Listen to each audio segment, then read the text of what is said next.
Pan. Assalamualaikum. Belum dah. Oke. Oke. Assalamualaikum warahmatullahi wabarakatuh. Waalaikumsalam warahmatullahi wabarakatuh. Bagaimana kabarnya? Baik Pak, cepat Pak, nggak usah basa-basi Pak. Oke. Ya, gimana Mas Farel keadaan kamu? Oke Pak. Oke. Oke. Ini kenapa pada on cam semua nih? Off cam semua kenapa kalian? Belum skincare kan Pak, jelek mukanya. Kamu on cam on cam. Kamu on cam ya? Mute aja, Pak. Oh, gimana itu Farel? Di teras Pak. Alah, Masya Allah. Oke, teman-teman. Sebelum kita belajar, mari kita berdoa dulu. Bismillahirrahmanirrahim. Ya Allah, anak-anak, tolong ayo berdoa dulu, anak-anak. Kok nggak roh ditubi lah ya Pak? Ya, ayo sama-sama. Bismillahirrahmanirrahim. Ayo anak-anak berdoa dulu. Ya nanti tuh bilang.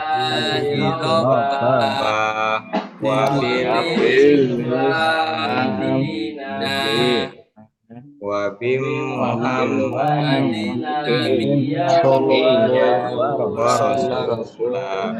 Rabbi Amin.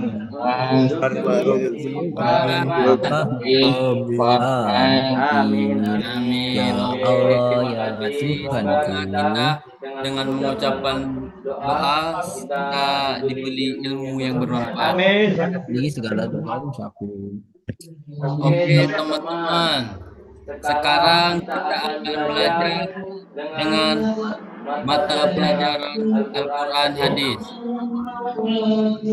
Di sini terpapar bahwasanya hidup menjadi terarah dengan berpedoman kepada Al-Quran Hadis.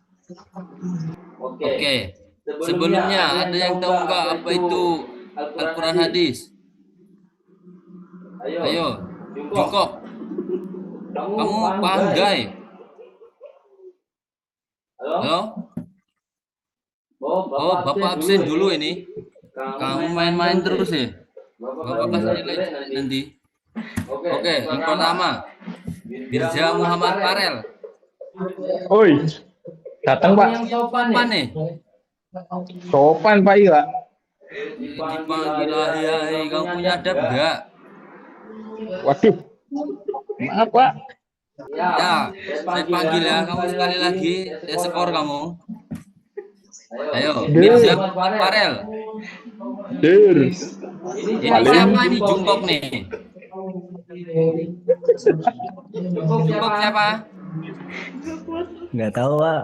Wah, Penyanyi, Pak, penyanyi, Pak. Orang Jawa sosok Korea ya? Siapa, Pak? Iksan Fadila. Iksan hadir enggak? hadir. Oke. Iki Anies Baswedan hadir. Hadir Bapak. Oke, kalian ada yang tahu apa itu Al-Quran Hadis? Siapa yang tahu nanti Bapak traktir? Apa Pak Marlong? Astagfirullah. Gak boleh kamu masuk sekolah. Nggak ada Pak, nggak ada yang tahu Pak. Oke, Bapak jelaskan ya. Oke. Bahwasanya Al-Quran itu adalah pedoman kita dan hadis itu adalah seluruh perkataan, tingkah laku Nabi Shallallahu Alaihi Wasallam. Jadi gitu. Oh, sebentar, Bapak kayaknya ini deh. Oke, sorry ya. Serius. Ayo Pak, terus Pak. Lanjut gitu. Ayo lanjut, tolong dilanjut. Oke. Tolong dibaca, Farel. Yang mana, Pak? Yang ini pengertiannya. Al-Quran merupakan wahyu Allah SWT yang menjadi mukjizat terbesar bagi Nabi Muhammad SAW. Pengertian Al-Quran menurut bahasa berasal dari bahasa Arab, yaitu bahasaan. Bagaimana disebutkan di dalam Al-Quran. Surat Al-Qiyamah ayat 17-18. Oke, sekarang kamu buka Al-Quran, baca surat Al-Qiyamah ayat 17 dan 18. Sik, Pak. Oke.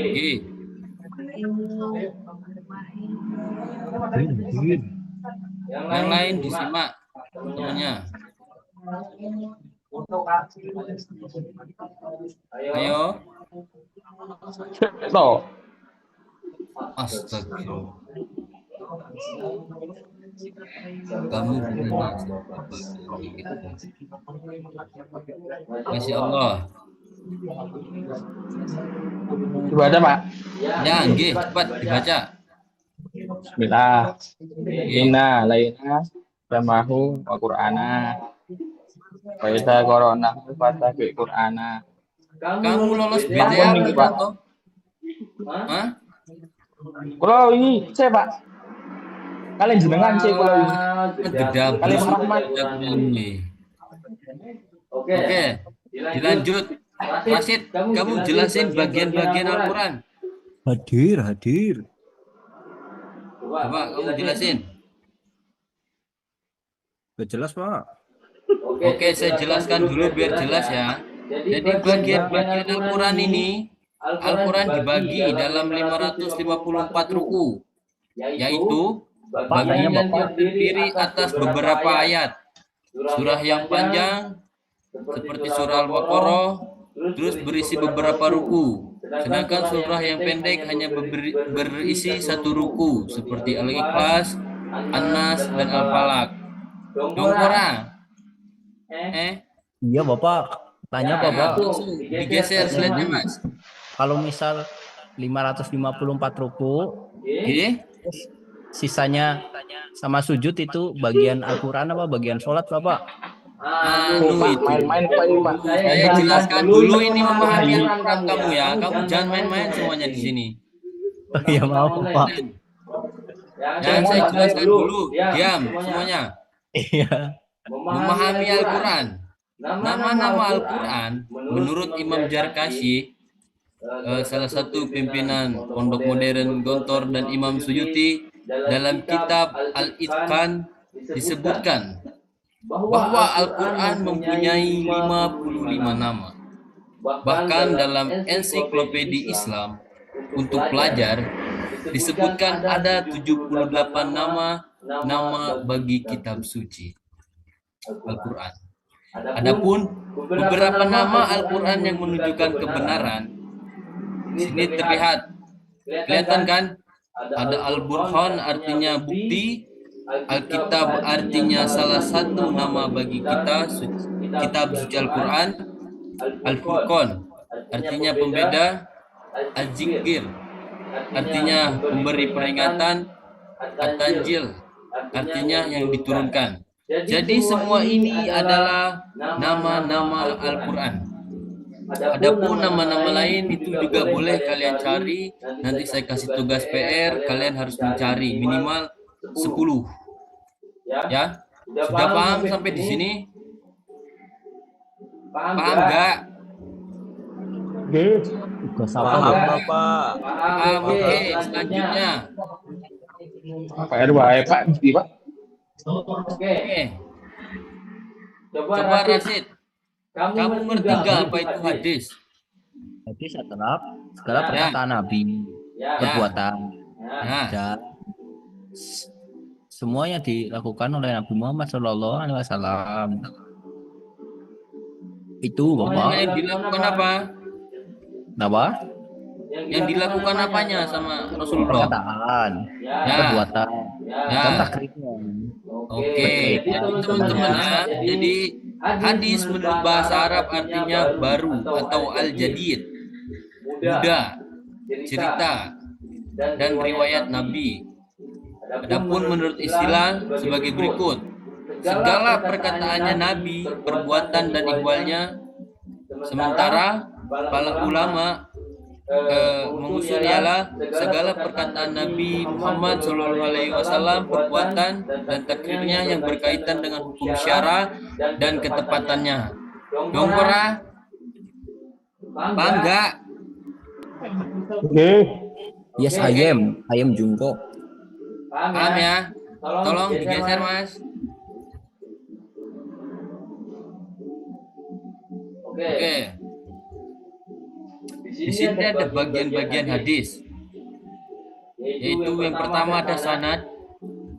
Sanad ini adalah silsilah orang yang menghubungkan kepada matan hadis. Silsilah dari orang yang menghubungkan ini bahwasanya kayak hadis ini dari siapa, lalu silsilahnya itu ada di situ. Makanya itu disebut sanad. Lalu ada matan. Matan adalah perkataan yang disebut pada akhir sanad rawi. Lalu ada rawi.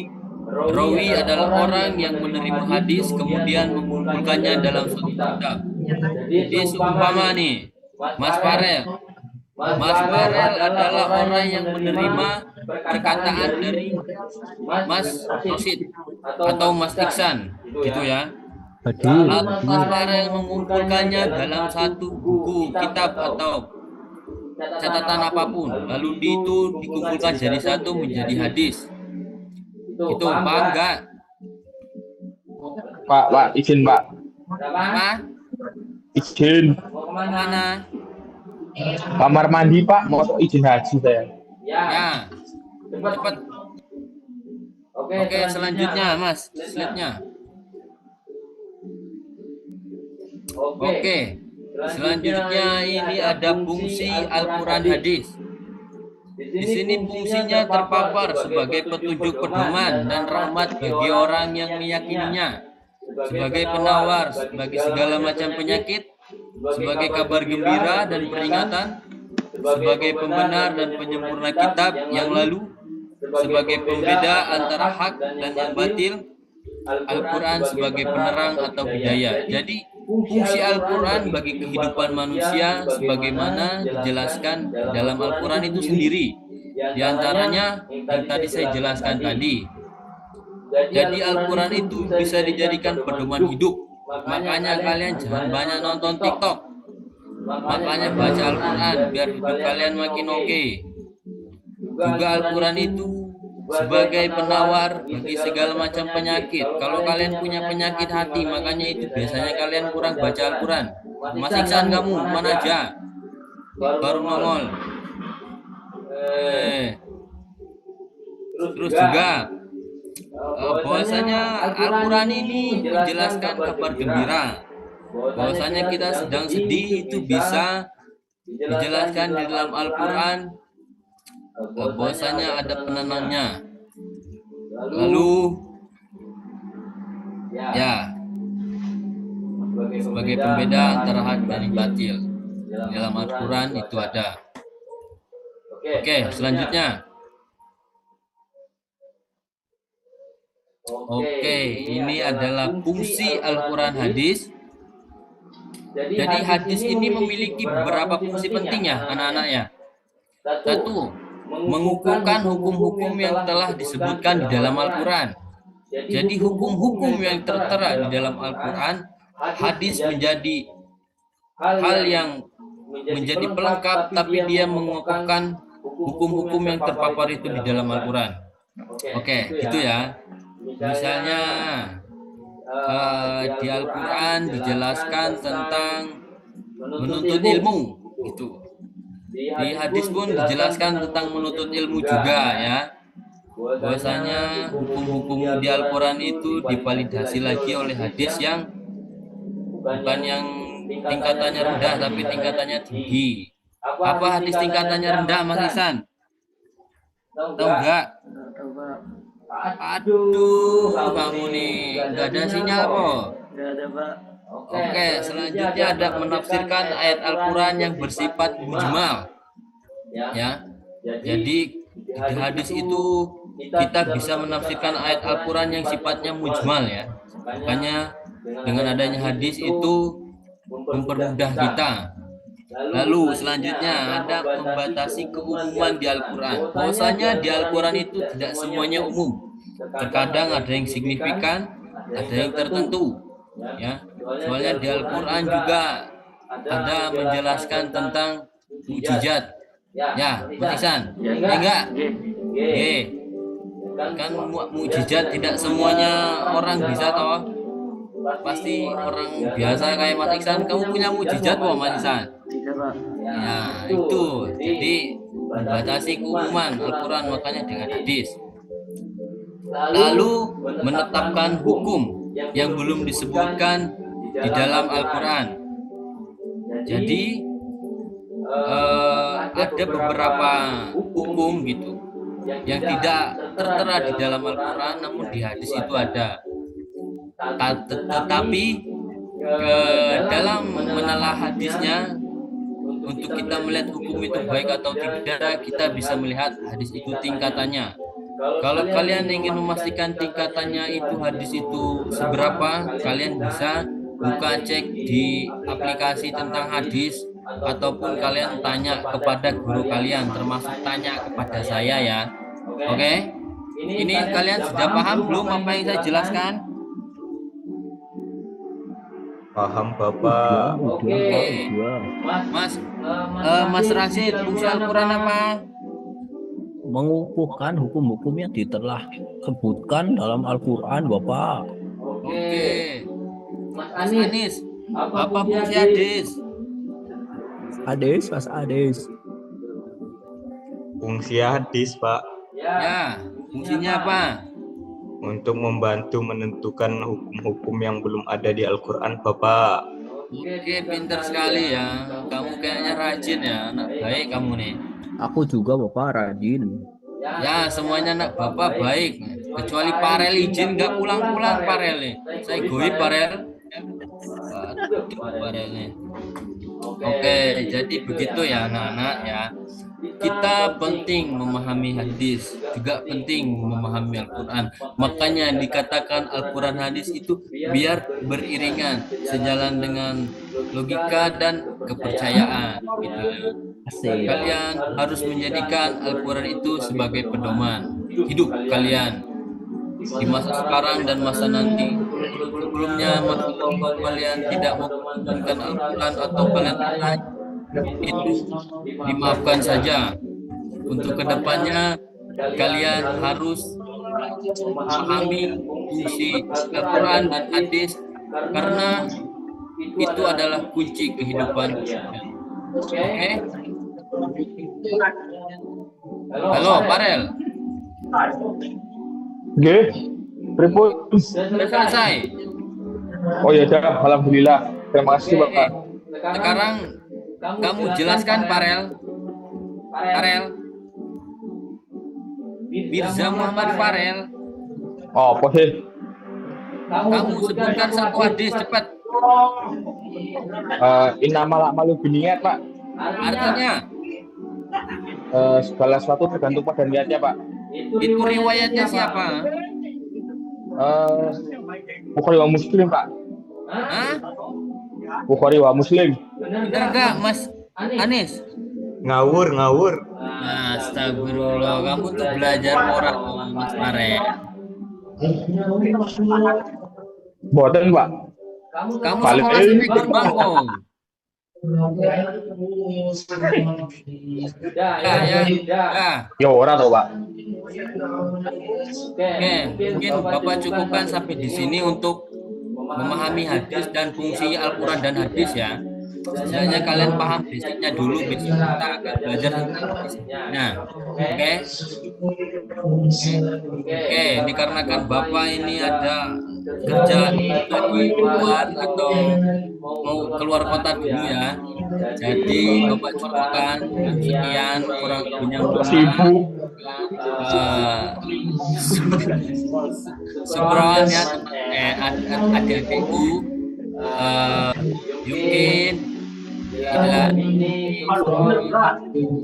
Assalamualaikum warahmatullahi wabarakatuh.